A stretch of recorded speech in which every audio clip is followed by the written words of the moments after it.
전방전이증은 이름이 어렵지만 핵심은 위에 뼈가 아래 뼈보다 밀려나가는 불안정성이고요. 척추관 협착증이 동반된 경우가 많습니다.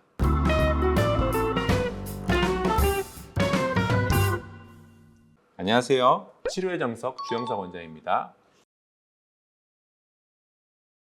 척추 전방전이증은요, 허리뼈가 이렇게 있으면 위에 있는 뼈가 아랫뼈보다 앞으로 이렇게 미끄러지는 것을 척추 전방전이증이라고 합니다.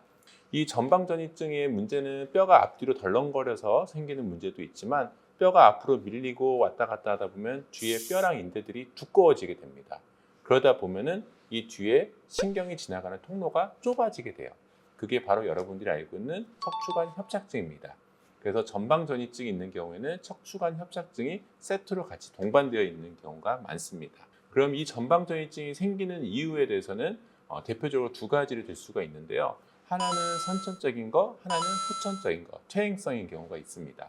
그래서 선천적인 거를 우리가 척추 분리증이라고 하는데, 뼈의 몸통과 뒤에 허리가 연결하는 협부라는 부위가 있어요. 거기가 3차원적으로 잘 붙어야 되는데 붙지 않다 보니까 분리증이 생기고, 뒤에서 뼈가 못 잡아주다 보니까 앞에 있는 뼈가 나이가 들면서 점점점 앞으로 밀려나게 됩니다.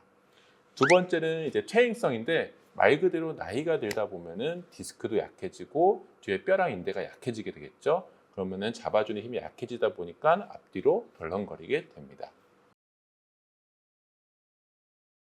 이거는 아주 마른 환자에서는 가능합니다. 우리가 허리 뒤에 뼈를 이렇게 쭈르륵 만져보면 가운데 가시돌기라는 뼈가 만져지실 거예요.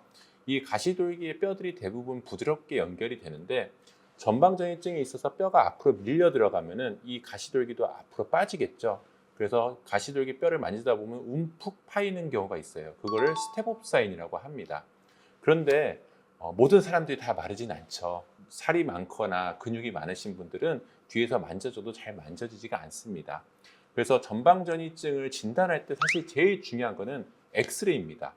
환자분들께서 가끔 저한테 진료 보실 때 선생님 MRI 찍으면 다 나오지 않나요? 이렇게 물어보시는데, 엑스레이는 우리가 서서 찍지만 MRI는 누워서 찍습니다. 그래서 누워서 찍을 때는 오히려 전방전이증이 적어 보이게 나오고, 엑스레이를 찍을 때 체중이 실릴 때 이 밀리는 게 정확하게 나올 수 있습니다.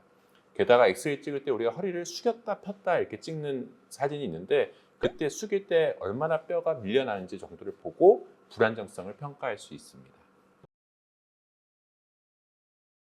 일단은 뼈가 앞뒤로 덜렁거리면 당연히 허리가 좀 아프겠죠. 그리고 이것들이 충격이 밑으로 내려와서 엉치가 아프고, 어떤 환자분들은 엉치가 빠지는 것 같다라고 표현하시는 분들도 있습니다.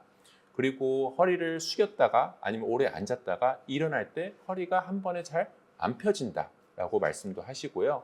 약간 오리궁뎅이를 내민 것처럼 이렇게 불편하게 걸으시는 경우도 많이 있어요. 제가 아까 척추관 협착증이 많이 동반된다고 그랬죠. 협착증의 증상들도 협착증의 정도에 따라 동반될 수 있습니다. 그래서 다리가 저리다든지 아니면 걷다가 쉬다가 조금 걷다가 쉬는 파잉이라는 증상이 동반될 수 있습니다. 전방전이증이 이제 뼈가 밀렸다 그러니까 환자분들이 상당히 공포심을 갖고요. 실제로 전방전이증 때문에 나사못을 고정하는 유압수를 받는 환자분들도 상당히 많습니다. 하지만 반대로 모든 전방전이증 환자분들이 수술해야 되는 건 아니에요. 우리가 약물, 주사, 물리치료, 운동치료 등으로도 충분히 관리가 되시는 분들이 많이 있습니다. 그래서 이 약물, 물리치료, 주사 이런 경우 이제 병원에서 하는 거고, 이제 운동은 우리가 해야 되는 거죠. 그래서 환자분들이 집에서 하셔야 되는 거고, 운동할 때 어떤 운동을 해야 되냐 많이들 물어보시는데요. 아까 말씀드렸죠. 허리를 숙이면 뼈가 앞으로 밀리고 뒤로 제끼면 돌아오고 왔다 갔다 하기 때문에 허리를 많이 숙였다 폈다 하는 운동을 하시면 안 됩니다. 기본적으로 허리를 중립으로 유지한 상태로 주변에 복부, 엉덩이, 골반 쪽에 있는 코어 운동들을 강화해서 안정성을 키우는 운동들을 해야 됩니다. 대표적인 운동은 복부의 코어 운동이라든지 데드버그, 브릿지, 버드독 같은 코어 강화하는 운동이 좋습니다. 반대로 우리가 허리를 많이 젖히는 슈퍼맨 운동이라든지 허리를 많이 굽혔다 폈다 하는 윗몸 일으키기 같은 운동들은 오히려 증상을 더 악화시킵니다.